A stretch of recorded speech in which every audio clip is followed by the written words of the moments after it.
Hi, Hello, hello. I'm Savannah, And I'm Elysia. and this is Before Burden of Proof. Yes. Welcome to January 2025. Happy New Year. The happiest. The last 6 months of 2024 were crazy, so Elysia and I are taking a hiatus. But we hope you will enjoy some of our greatest hits. Throwback Thursdays, if you will. Yeah. Enjoy some of our favorite episodes and some of our listeners' favorite episodes all through the month of January. So we hope you enjoy. Bye. Bye.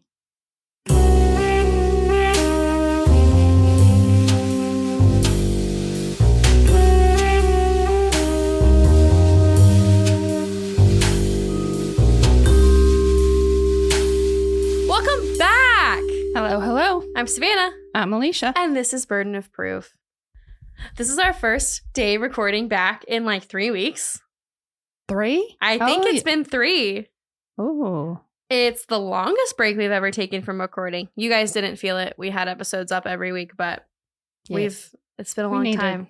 A vacay. We did. I think it was good because I took 2 weeks off of true crime altogether. Like I didn't work other than posting on social media. I did listen to a few episodes of Criminal, which I always do right before I come back from like a break of not writing, because I always get so inspired by that podcast. Nice. It's so amazing, which I'm sure you guys have seen me post about on our Instagram stories. Yeah. I love it. But other than that, I took a full break. I pretty much did, other than researching my latest case, which was just this past week. But yeah, I needed a break after that Carly Brusha case. It was the rough couple That was weeks. a lot. Rough couple weeks here at Burden of Proof, but I'm not going to lie. Not an easy one to get through today, but I think that it's going to be fine. This is a good... It's going to be fine. It's going to be okay. We're going to be fine. I mean, her name alone is comic relief. So. Exactly. And there's not much else that's funny about this case, but she is absurd enough. And the whole case is so absurd is like the best word, because the whole time you're like, what is happening? Couldn't have written this. It's pretty bonkers bananas. Yeah. Well, I'll just put a disclaimer on my own reactions. I don't know anything about the case. Like I've seen headlines about it, but usually with the bonkers bananas cases, I am quick to laugh when I'm like, what is happening? Yeah. So please don't take offense, anybody, because it's just like that uncomfortable. I don't know. Yeah. It's just when sometimes you have to. When something is so over the top that it seems unreal, I can't help it. Yeah. And this is definitely one of them. So the last piece of business we have is hello to all of our new listeners. We've had a big spike and we love you guys. Yes. Reach out to us. Yes, please. Instagram, we love to hear Facebook, from you guys. For those of us relics who are still on Facebook. Listen, we're not on Threads. That's true. We're not on Threads. I cannot keep up with another app. So, I mean, I'm on Threads personally, but not for the podcast. You are? How is it?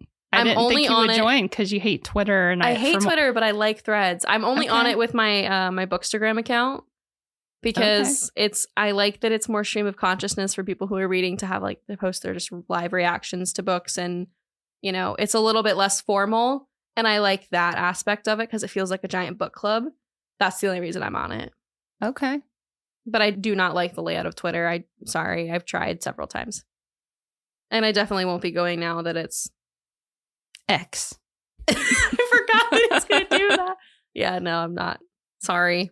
I hate to be part of the Zuckerverse, but I hate to be part of any of it. Yeah. But it is what it is. It is what it is. Okay, so let's get started. This week we're jumping into, like I said, a pretty gnarly case that actually just wrapped up in the courtroom yesterday. So we're on it. I'm ready. Okay. Lots of drama. You've probably seen it in the news and in the title of the episode, but this week I'm bringing you the case of Taylor Schabusiness. Schabusiness. Yep. Is that like a name she made up? Yes, it is her legal name. But she made it up. Well, yeah. Her or her husband, but I don't know who.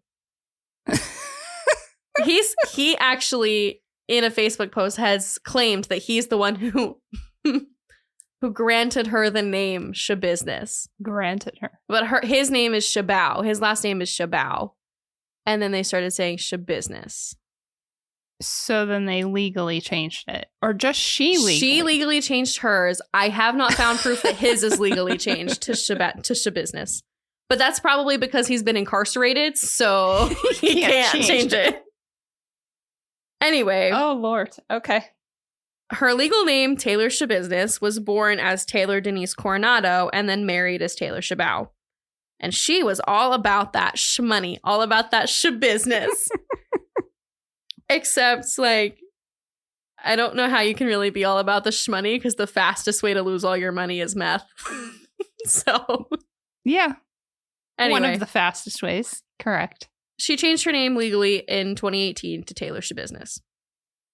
But let's back up because we're going to need to come back to this comic relief like a little bit later. Yeah. So we got ahead of ourselves.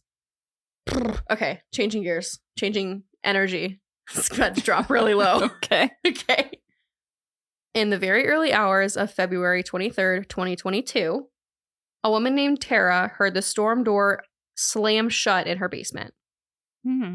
Which was strange. It really wasn't a door that should have been open in the middle of the night. And overall, she was just like, what the F? What the F? Like, why? Yeah. So she walks downstairs to go investigate. And at the bottom of the basement stairs, she sees a bucket with a bleach-covered towel over it, like a bleach-stained towel. Now, Tara is much braver than me because she looked inside the bucket. When she removed the towel, she found in the dark hour of 3 o'clock in the morning in her basement, the head of her son, 24-year-old Shad Thyrion. Oh my God. Yeah. I told you, we're bringing it low. Oh my God. Yeah. So obviously she runs back upstairs and tells her boyfriend her findings, and then they call the police. So her boyfriend calls the police and says, yo, my girlfriend just found her son's head in a bucket in the basement. She's pretty sure. And they're like, are you sure? Sure. And he's like, it's dark down there. Are you sure? Sure. Yeah. And I think the 911 operator even said, like, a fake head? And he was like, no, I don't think so. We're not in the wax museum business. Like, come on. So her boyfriend actually helps calm her down quite a bit. And they are both able to have an actual conversation on the phone with dispatch. I mean, they were upset, but, you know, she had, I think also it was the middle of the night and she's like, what is happening? Like, this is really weird. So I'm going to play a little bit of that clip. County Public Safety, how may I help you? Yes, I'd like an officer at 829 Stony Brook. Girlfriend just woken me up that swears that she found her severed head of her son in a basement. Okay, can you repeat the address, sir? Okay, S-T-O-N-E-Y? Is it EY, right? Yes. No E. Just Y. Is that a house, apartment, or duplex? It's a house. What's your phone number? What's your last name, Steve? Anders. Okay, tell me what's happening there again. I have no clue what's happening. My girl swears that she's found her severed head of her son in the basement. Did you go down there? In a bucket. I went down. I can't tell what the fuck it is. Part of my language. I'm kind of a little freaked out. Okay, did she just wake up and say that? Yeah. And whose head is it? She's claiming it's her son. How old is her son? 24, 25. Has he been missing, or? No, yeah, he was here yesterday with some chick, and then all of a sudden nobody's here. And she came up to use the restroom a couple times, and she keeps calling and calling. Now she's saying that she hears the phone down there too. Okay, is she with you right now? Yes, she's upstairs. She's a little freaked out, and I don't know what to do. Okay, all right, stay on the line. And you said you went down there, correct? Yeah, and I lifted the towel, but I can't see very well, and I can't tell what the hell it is. So there's something in the bucket. There's something in the goddamn bucket there. Okay. If she won't look again, I don't know what the hell, man. Do you think she's hallucinating, or do you think that? I don't think so. I went down there's something in the damn bucket. I can't, I don't know, man. She's a little freaked out and kind of freaking me out. Okay, so it's a really long call, but that way you can kind of hear their own shock and disbelief as well. Like, he was like, I don't know what the hell it is. Like, it's something though. Yeah. Yeah. The police obviously dispatch, and throughout the rest of that call, they actually figure out that the last person to see Shad alive was his friend Taylor Schabusiness. Now, they hadn't actually seen or put eyes on Shad except for a few days earlier when Taylor first came to pick him up from the property. And they saw her van there, or a van that was associated with Taylor at the property for the last few days. They had heard Shad's voice in the basement, and they had seen Taylor come up to use the bathroom. There's a shower in the basement, but there wasn't a toilet, which sounds weird, but my house has the same thing in one of our, like, quote, bathrooms. Yeah. Like, it's just an unfinished bathroom. There's no toilet. There's just a shower. Yeah. No, but both family members of mine in Ohio that was a common thing. Yeah. Especially in older houses, like to have just a shower stall or something. Yeah. Where there would be a bathroom if they had finished it, kind of thing. Yeah. So she had come upstairs to use the bathroom a few times, but from what I can gather, he didn't technically live at the home. He would stop by there sometimes to see his family, grab some food. He was mostly staying in the basement. I don't really want to get into his family dynamics simply because there's just not a ton of information at this point. And I also don't feel like what I have said is pretty much speculation as to like if he was living there or not. They haven't really clarified, and it's not technically relevant. So yeah. There's just unfortunately not a ton about Shad's personal life right now, which is horrible, but it's the truth. Yeah. So because they knew that Taylor was the last person that they had seen with Shad, they dispatched officers to her residence. We're going to come back to that because it's happening in tandem.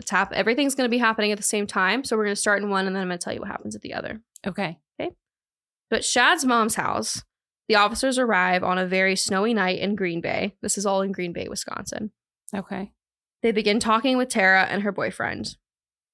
She tells them that the bucket they mentioned on the phone was at the bottom of the stairs on the right side of the staircase. And one of the officers begins to make his way down there.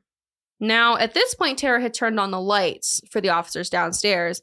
But from what I heard in the phone call, they hadn't turned the lights on when they went down to look. Like, I'm wondering if she was using her phone flashlight or something. Remember the boyfriend saying, it's dark down there. I don't know what the hell it is, but there's something in the bucket and it's freaking me out. Yeah. That would be my reaction. The minute anything goes wrong, I would be like, nope, I'm going upstairs. I'm calling a professional to come deal with this. So I don't think that that's weird that they didn't turn the lights on, personally. Yeah, I don't know what I would do in that case. Now, I don't think there's any way I would be going down into a basement without the lights on. I mean, but if it's your house, and you're not a paranoid person, then I think especially because she was going to investigate an odd noise happening, like you said, the door slammed or something. Yeah. I think I would be turning lights on because I don't want anybody, like if there's somebody in my house, I mean, it was just a storm door though. So she may have wondering like, oh, he didn't leave it locked. It's just popping open. That's true. So I don't know. But anyway, my point was, I don't think it was weird that they didn't. I don't think it was weird that they didn't turn the light on. I don't think that it's weird either way because I think everybody's would handle it differently. Yeah. Anyway, it's much brighter down there now. The officers making their way downstairs and they have flashlights. More importantly, though, they also had body cam footage, which is available. Oh. It would later be played in court, and I'm going to just describe what I saw as I watched the body cam footage. The first officer that goes downstairs pulls the towel off the bucket, which was like a 5-gallon black Home Depot bucket, essentially. I don't know if it was from Home Depot, but that style bucket. Yeah. And it doesn't show it in the video because your body cam is like up on your chest and he was looking with his head. So it's, Yeah. But he does, based on his silence. He doesn't point his cleavage towards. he doesn't push his boobs together and lean to show you. To lean in to get the shot. Yeah. But he does go completely silent and does a double take with his flashlight. Like, and then I think at one point he goes, damn. Like, it's, yeah. And during what I was watching this, I caught this moment between these two young officers. They're not, I mean, I don't know how long they've been as police officers, but they're younger and they're not like, you know, older officers. Yeah. And you kind of catch them looking at each other like, oh, what the fuck do we do now? Like, Yeah. And I'm not saying that to say that they were untrained or anything. I think it's the exact opposite. Like, they took 10 seconds between each other to be like, okay, well, we have a situation and we got to figure out what's next. Yeah. Like, I mean, no matter how trained you are, your brain needs time to process what you just found. I think that they handled it very professionally, especially with Tara and her boyfriend. And considering the human sense of like, bro, there's a head in this bucket. Yeah. Like, they handled it really well. I was like, you know, you're very calm for somebody who just found a head. Like, I props to you. But anyway, they did a security sweep of the house and called for backup. And I think this kind of speaks to why this case is really viral because of everything that happens later as well. It's absurd, and there's a lot of really distinctly human elements of surprise in this case, where every time that something happens, you are shocked, which means that it's great for the media. Yeah, of course. But it's also just, it was really interesting to me to watch everybody's reactions as things are happening, like the people who are in the moment, because they're all like so floored. It's just, I don't know. I was really shocked by the humanity of everybody involved other than Taylor. Yeah. Which is terrifying in its own right. Schabusiness gonna do? What Schabusiness gonna do? Oh my god, that's perfect timing. Perfect. Anyway. In tandem, we have the officers at Taylor's residence. Again, with body cam footage that we get to watch. I love it. Oh boy. There are 3 officers at the very least, maybe 4. It's hard to count on this scene.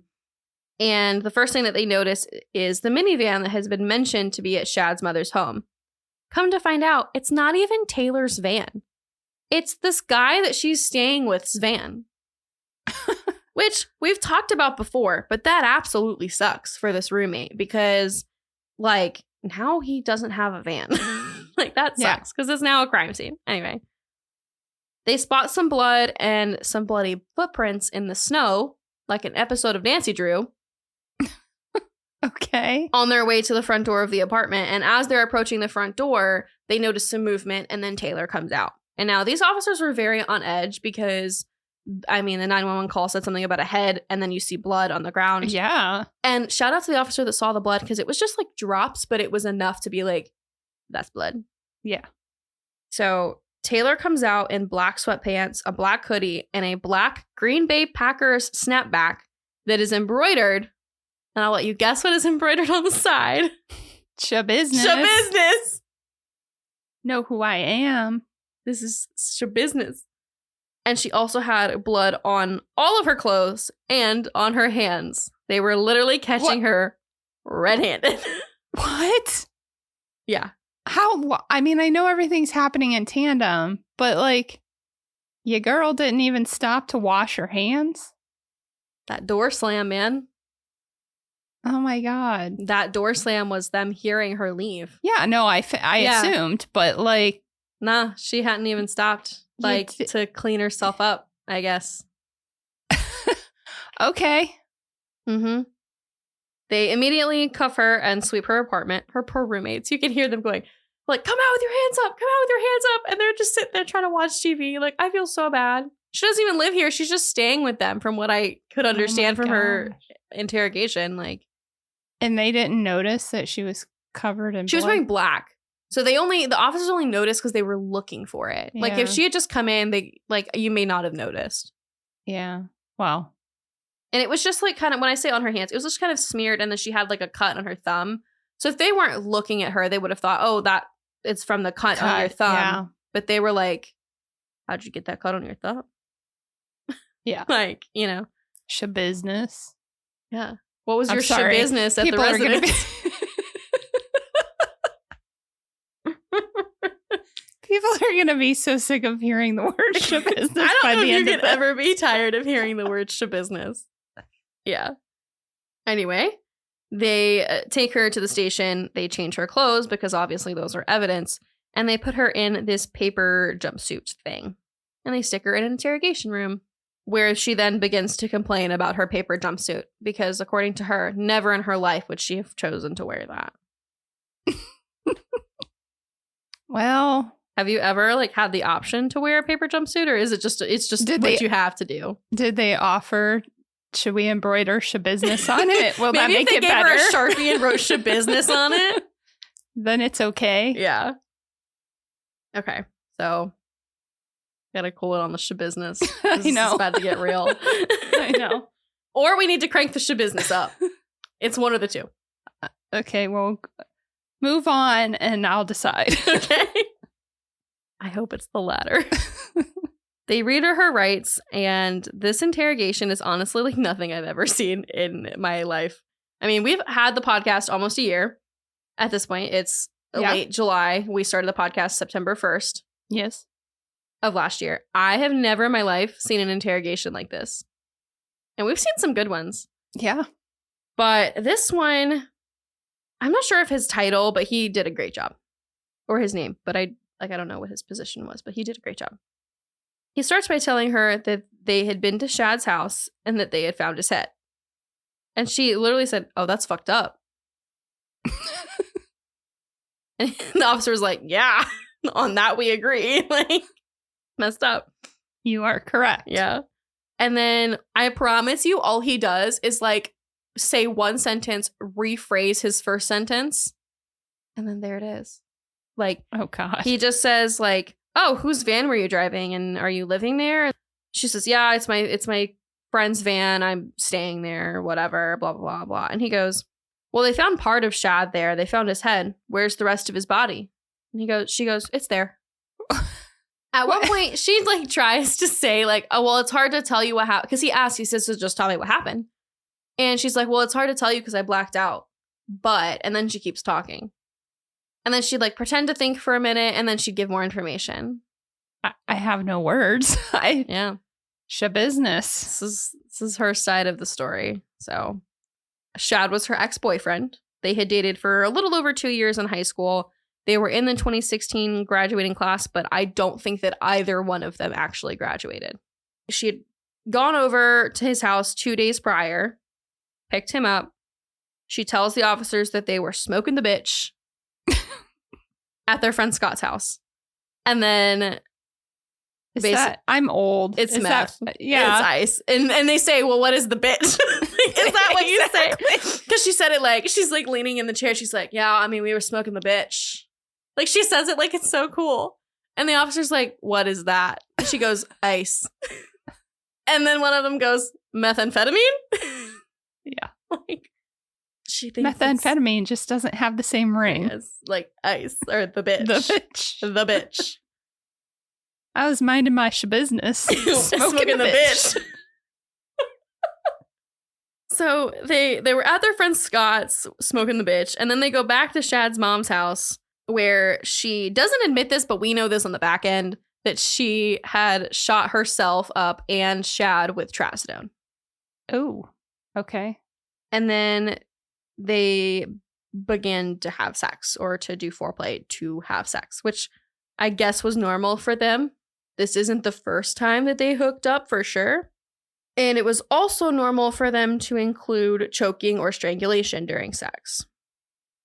According to Taylor, Shad pulled out chains, is what she called it, but come to find out it's just like a dog choke collar.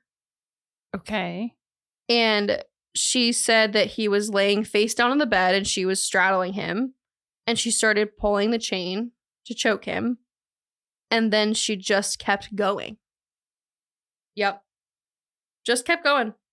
So I'm going to swap over and read from the criminal complaint rather than say this from her interrogation, because it's, interrogations are choppy. They go back and forth a lot to make sure that they're not missing things or that they're not leaving things out. And they also go back and forth with. Well, it's also a psychological thing. Exactly. It's a strategy. So I'm just going to read from their final statement, which was the criminal complaint at the start of the trial. Yeah.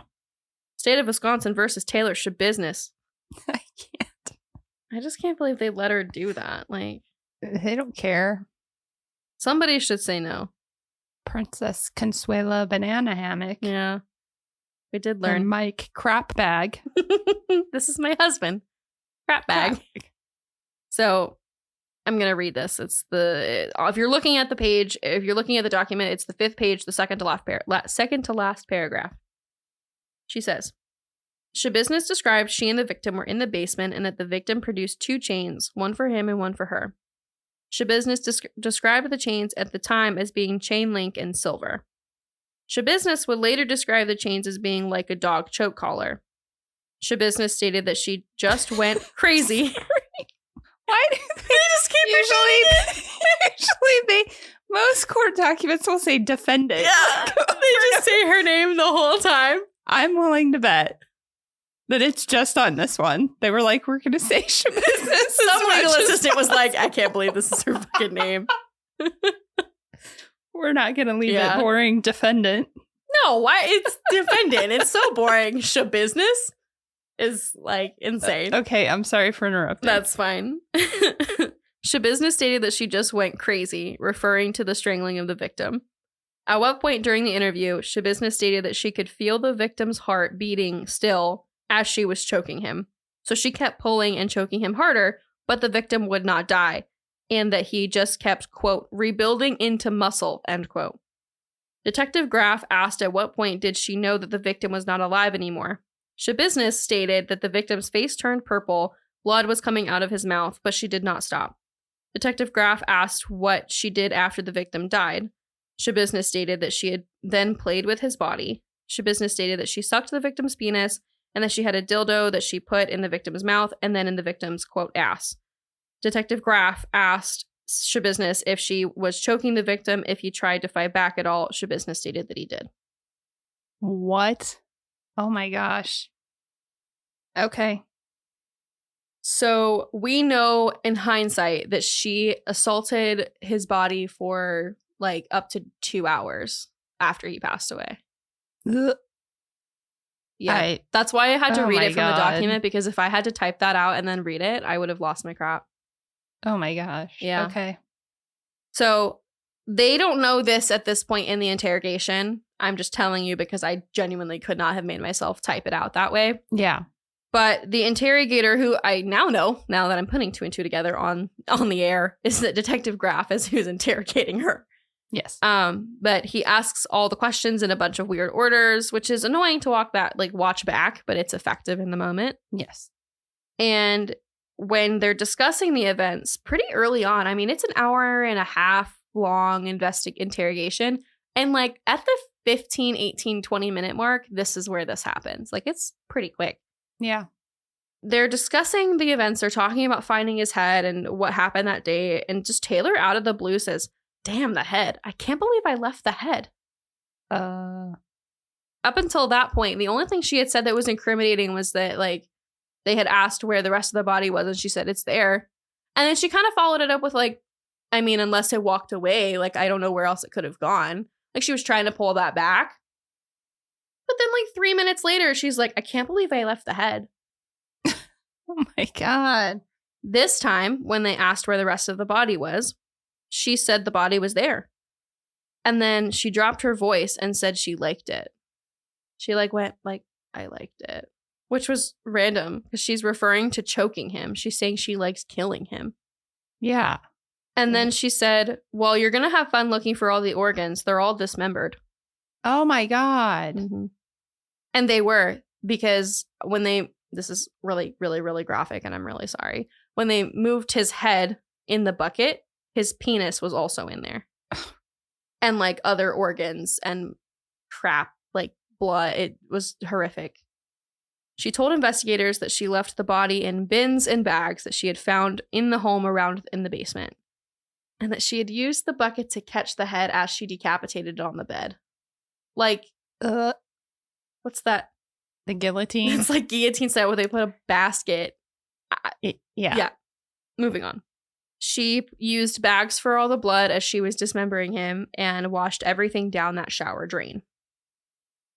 She said she had planned to take the whole body with her, but then she got lazy and left some of it in the head. She actually left most of it there. For somebody who originally claimed that she had blacked out, she knew a lot of details about this crime scene. And she had also tried to clean up the crime scene a lot. Like, when they first got there, they didn't see a whole lot of blood. Yeah. They saw, enough to be concerning behind the bed and stuff like that. But to be dismembering a body and there not to be, like, she had cleaned up.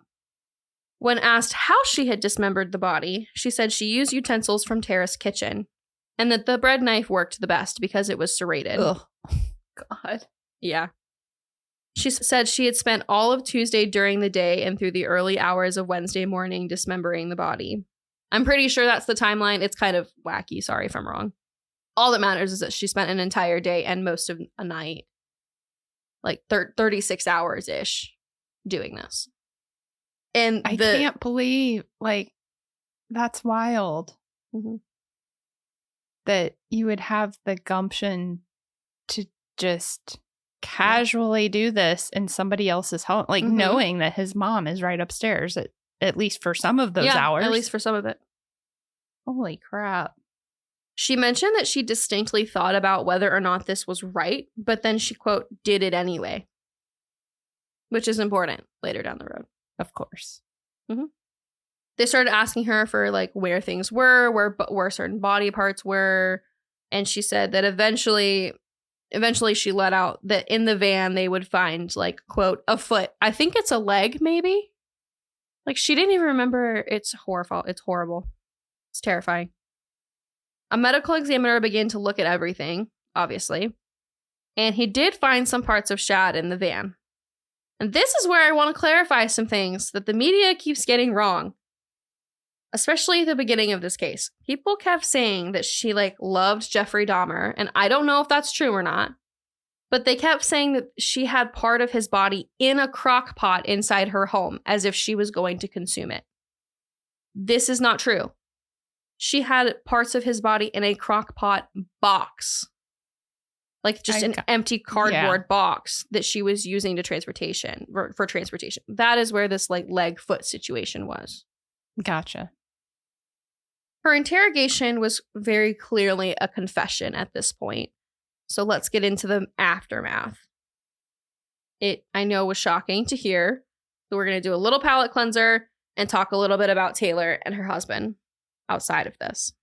Now, is she still married? Yes, ma'am. I mean, I know he's in prison. Yes, ma'am. So she's still married, but she has all these boyfriends and hookups. At least Shad, yes. I mean, I know that probably sounds stupid that, like, she's done this horrific thing and I'm questioning her morals on cheating on her husband. Well, it's not when you realize that she's posted all this stuff about, like, her loyalty to her husband and, like, they have a son together. She's a mother. Like, he doesn't live with her. I don't think she has custody of her son. He lives with his grandparents for sure. But yeah, they have a son named Mateo. Please tell me he took the father's name and not Schabusiness. I don't know. I think he probably is going to change his whole name. Yeah, I don't know. He lives with his Shablau. Or Shanunya business. Shanunya. I don't know, but yeah. In her like bio, I don't remember what it says now, and I should have written it down. Her Facebook bio was like Warren Schabusiness Mateo, and then like all about the money, all about the grind, like money emojis, like that kind of thing. But you're basically homeless. You're staying. Yeah, I don't know. I just find it comical that people who clearly have nothing put stuff like that on social media. She said at one point during the interview that, like, when they left Scott's, she was trying to go find crack. Yeah. And they never got any. So, anyway. Taylor was 24 years old, the same age as Shad, and she's married to Warren Schabusiness. He was currently serving jail time on a meth charge, a possession charge, but his release date was soon. It's actually in 2024, so it's next year. But, like, you know, in all the grand scheme of things, pretty soon. Like I mentioned, they had a son who's living with his grandparents. I'm not sure if either one of them have custody, like legally, but I know he lives with his grandparents. Regarding his wife's arrest, Warren wrote the following on Facebook, and I'm going to read it quote for quote, like verbatim. I'm not going to change it, even though it should be written differently. I just want you to know this is going to be really difficult for you. It's really hard for me. Okay. This is on February 25th.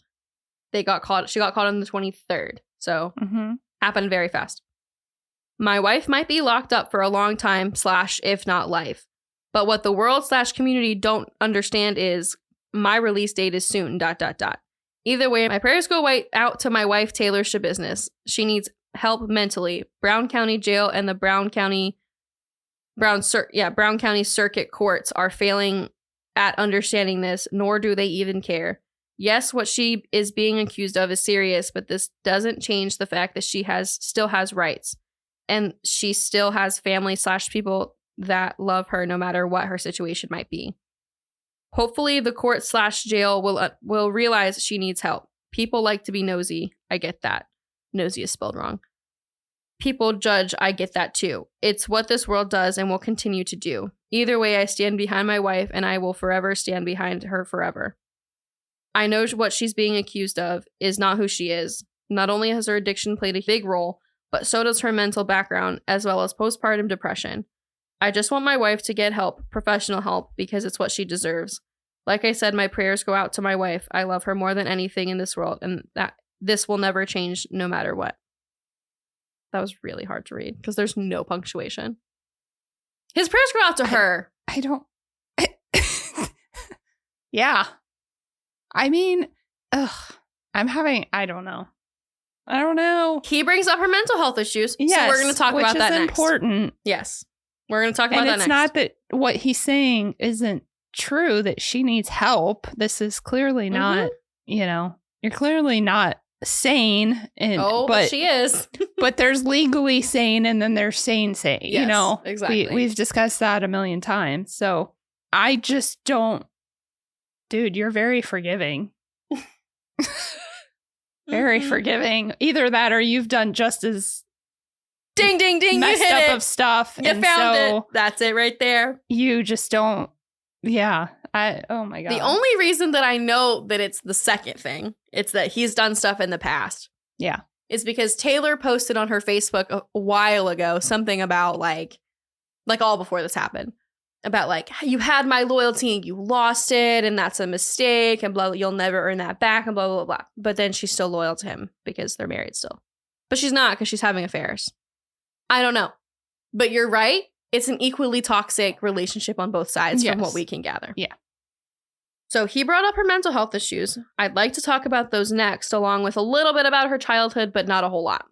Okay.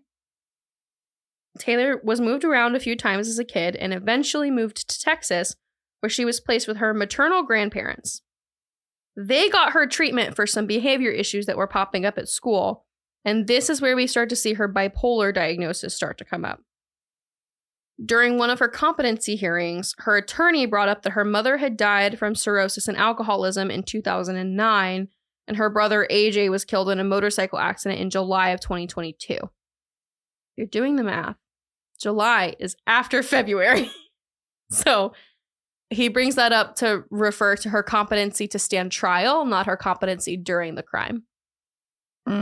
Gotcha. Not to mention she had started using hard drugs when she met her husband, Warren. From all accounts, that is when she got hooked on meth. Ugh. Now, I don't obviously know for sure, but that is what people say. Regardless of all this information, none of this will help her criminal trial when she's already admitted to everything. And just to put it point blank, being on drugs is a choice. I mean, addiction is an issue. I'm not saying that, but I'm saying in the eyes of the law, like, you can't be judged as criminally insane because you were on drugs, because that was you chose to be intoxicated. That's how the law views it. Now, addiction is completely separate. Addiction isn't a disease. It's a sickness that you have a whole other, beast to cure. But I'm saying in a criminal trial, saying, oh, well, I was on drugs, or, oh, I was drinking when I was driving and I didn't mean to kill this person. It was still vehicular manslaughter because you were drinking and driving. So Yes. that sounded really harsh when I said it. So I wanted to just clarify, like, that's not how I feel about addiction. Talking from legal standpoint. From a legal standpoint, she can't just go to the stand and say, well, I was on meth. Yeah. I didn't mean it. Because that's not how it works. Which it is a very tricky thing because on one hand, we need systems in place to help people. Mm-hmm. But on the other hand, if you start, I mean, and this is kind of a personal opinion of mine, but on the other hand, if you start relaxing the laws because everybody says, well, I did it, but I was high, or it makes it excusable. Then it's even more likely. Do you know what I mean? Like, there's no disincentive. It's a tricky line, and we acknowledge that it's a gray area. I just wanted to say it so that you know, in the eyes of the law, that is not a viable reason for insanity. Yeah. So you can't use that in your insanity defense. They're not going to be using her addiction. They're going to be using her other diagnoses, which I believe was bipolar. So that's why that's not going to come up in the defense, because it's not relevant to her case. And I have to say, because my next case that we're going to record has a similar theme to it. And I was thinking about this topic as I was researching that as well, because that's very tricky. How do you prove either way? Was it their mental health that caused them to do this? Or was it just the drugs? Truthfully, it's a combination. Yeah. But then you have two sides, one arguing that they're not legally sane and one arguing that, well, no, they are. And I don't think that anybody can prove anything either way. So that's why we just stick with the strictness of, no, that's not a way there has to, we have to have some sort of statutory laws in place. And a lot of the law is gray area. Yeah. A lot of it is up for interpretation. But the whole point is, like, especially when you see her behavior. This is rough. This is way worse than the case we'll record later. Like, this is, And like, I'm probably going to show you a clip of her, like, just being in court, and you'll see what I'm talking about. Like, she's just no remorse at all. Like, and it's definitely, some people saying that she, like, idolized Jeffrey Dahmer. Like I said, I don't know any of truth to that, but based on her behavior, I would not be shocked. Yeah. So anyway, she's already admitted to everything. So we're moving into her trial portion of things. Yes. This is happening, like I said, in Green Bay, Wisconsin, and she's assigned a public defender. Side note, if you hadn't remembered this case from the news before, you're about to. Okay. Her public defender has quite the uphill battle, obviously. And they began to write in the insanity defense, which I'm going to refer to as NGI, which is not guilty by reason of insanity. It's just easier to just say NGI. And when you are going with an NGI defense, the next step is competency hearings to try and either get your trial pushed back or to say that she's not competent to stand trial. Yes. That she doesn't. And when we say competent to stand trial, the rule is you have to understand what you're being charged with and you have to be able to aid in your own defense.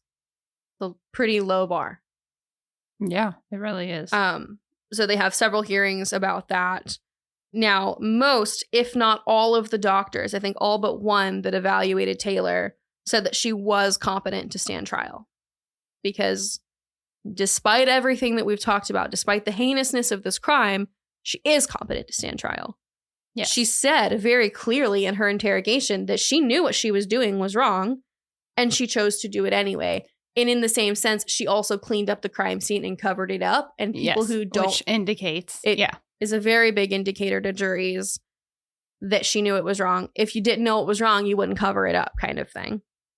Can I also just say, as somebody that has a lot of, like, personal experience with bipolar behavior in particular, when they're manic, like, if she was in the middle of a manic episode when she did that, plus she's taking drugs... Absolutely. They know that what they're doing is wrong, but they have like the way that it's always been described to me is there's like a disconnection from reality. So like they know they're doing it. They know they're aware. They know it's wrong, but they have this like overwhelming impulse to still do it. Yeah. Because and maybe that's what she meant when she said she was blacked out, is that really she was just disassociating from that. Probably. But yeah, no, it makes total sense. Yeah. But in which case, doesn't fall under legal sanity, because all that means is you knew right from wrong. So, yep. And at that point, she's a danger because she knew it was wrong and she didn't have the control to stop doing that. And so therefore she's guilty. I mean, that's how it works when you're looking at, mental health issues in the law. Sometimes people are like, well, they only did it because they have this condition. Yes, but they're still a danger. Yes. And that's the whole point. So anyway, this is a really good example of that. I'm glad you brought that up. There's something like 5 competency hearings for extensions or this, that, or the other. But the main one that people talk about is it was one of the last ones. And the judge ruled reluctantly that they were allowed to push back the date of the trial further because the defendant's doctors had not had a chance to finish their evaluation. Okay. The ruling was in her favor. Yeah. When the verdict is read, Taylor lunges at her attorney and attacks him with her elbow because her hands are chained at her waist. The bailiff gets the courtroom cleared, her restrained and escorted out, and about 10 minutes later, the attorney announces that he's going to be pushing for a withdrawal of this case, to withdraw as the public defender. I personally think that she knew she was going to be found competent to stand trial and that she wanted doubt in the mind of the public of this, because this is all being televised. I mean, it's streamed on Law and Order, whatever the website, the YouTube channel is. Yeah. So she pulled a stunt. I have no evidence of this, but this is my opinion. Yeah. Sounds like a plausible one. Yeah. So let's get into the nitty-gritty of the trial. Taylor pled not guilty, which I know is shocking to a lot of people, but there is a reason. Special shout out to the Emily Show, who did a great job explaining why. In Wisconsin, they have a 2-phase NGI trial. Phase 1 is to establish if she was guilty or not guilty. Mm-hmm. And phase 2 is to evaluate her mental state and then do the penalty phase. Yes. Based on the phase 2 evaluation. Yes. It is my understanding that if they found her not guilty by reason of insanity, this phase would include the penalty portion, where they would discuss what the penalty would be because of her mental state. Right. If they find her guilty, she will then go through the statutory sentencing. There's not going to be much more of a phase 2 after that point if she's guilty and they disregard the insanity plea, because then they're just treating it like a normal sentencing and it goes by statute and judge ruling. It would be a moot point anyway. In her case, it would be a mandatory life sentence based on her charges. Yes. Unfortunately, there isn't a way around the whole guilty, not guilty section of the trial. If you're going with an NGI plea, you have to go in through the whole thing as not guilty. So the defense team starts off with the whole opening argument of keep an open mind, because I mean, A, what else can they really say? They know that the jury is about to watch her confession tapes, and B, they need to keep that in mind so that if they do find her insane, the sentencing portion goes smoother. Okay. So that she can maybe get a lighter sentence if they do believe that she's insane. So it's not a question of guilt. It's a question of, did she know, you know what I'm saying? Yes. But she has to plead not guilty for that to work. Yeah. So don't be shocked when I say that she pled not guilty. I hope that makes sense. Yes. Another thing that Emily said on the Emily Show that I agree with is that the prosecution did a really good job in opening statements and pretty much throughout the whole case of remaining neutral. And I think they were able to do that because the facts of the case are so shocking on their own. You don't need to sensationalize it for any gain. It is what it is. The case essentially wrote itself. Literally. So during the trial, the body cam footage is shown, officers testify, and the whole time Taylor is smirking and looking quite pleased with herself. She even laughs out loud at one point. Her defense attorney was arguing about allowing photographs of Shad's remains to be viewed by the jury, which he actually does very respectfully. He acknowledges that it's a weird ask because, of the whole situation. And the judge is like, I mean, I understand that you have to ask, but if I said no, then we'd have to not include everything else. And that's not fair. I mean, general evidence admission rules. Yeah. And when the judge denies it, she starts laughing. I'm going to show you that clip. I'm going to show you the clip. Giving side eye. I'm going to show you the clip. They can't see it. It's going to be linked, and I'll probably post it as well. Although it's just kind of, in my opinion, sort of highly unusual that this picture, of the deceased would be presented to the jury when the doctor can easily testify about, the cause and manner of death. The picture isn't going to really add too much, in my opinion, but I totally respect the court's ruling. I just want to make sure I made all my arguments to the court. Sure. And I understand that.